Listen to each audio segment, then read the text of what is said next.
Hi, my name is Paul D'Alessandro. I'm the president and founder of D'Alessandro Inc. and the creator of the capital transformation process for small nonprofits.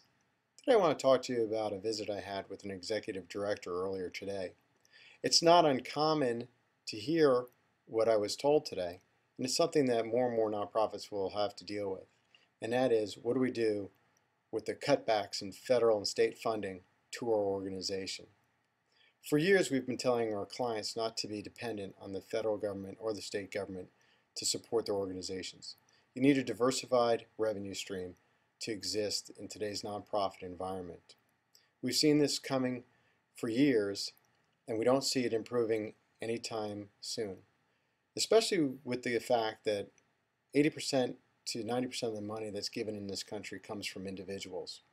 If you're looking at $300 billion, that's a lot of money. That's a lot of opportunities to succeed.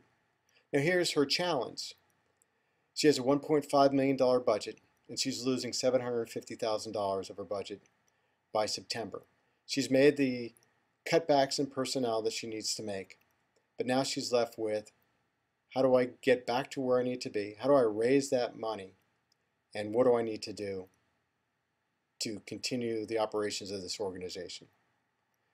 This is not a simple problem that's solved by just going out and raising money.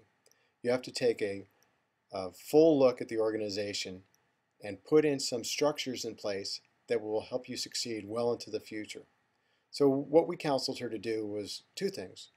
One, to gather a leadership team together and seek counsel on how to proceed, given that there are two things that she needs. First, she needs to address internal capacity to raise money in the future from private donors, not from the states, not from the feds, but from corporations, foundations, and individuals. We suggested that she look for a capacity grant or capacity funding from any one of those entities to sustain her for the next 3 years. That will give her the operating dollars to help build revenue into the system from a new donor base. The next thing that we counseled her to do was to conduct an endowment campaign, which her board was very interested in doing and had the capacity to support. The endowment campaign will generate revenue that will sustain the organization over a period of time.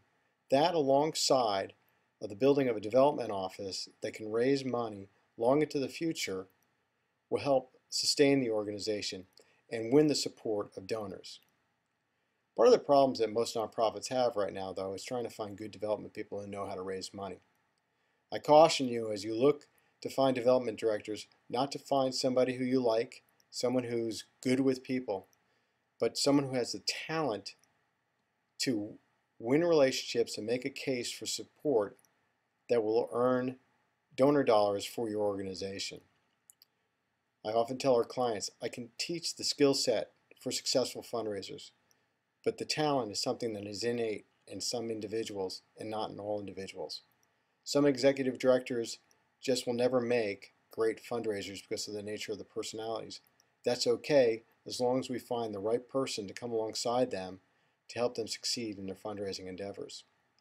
The bottom line, though, is if you're in an organization that's struggling with the issue of cutbacks and state funding and federal funding, the answer is not just managing expenses. The answer lies in creating a development structure that will build capacity and sustainability for your organization into the future.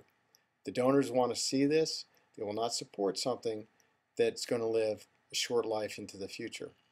Think about doing these things and you will be successful.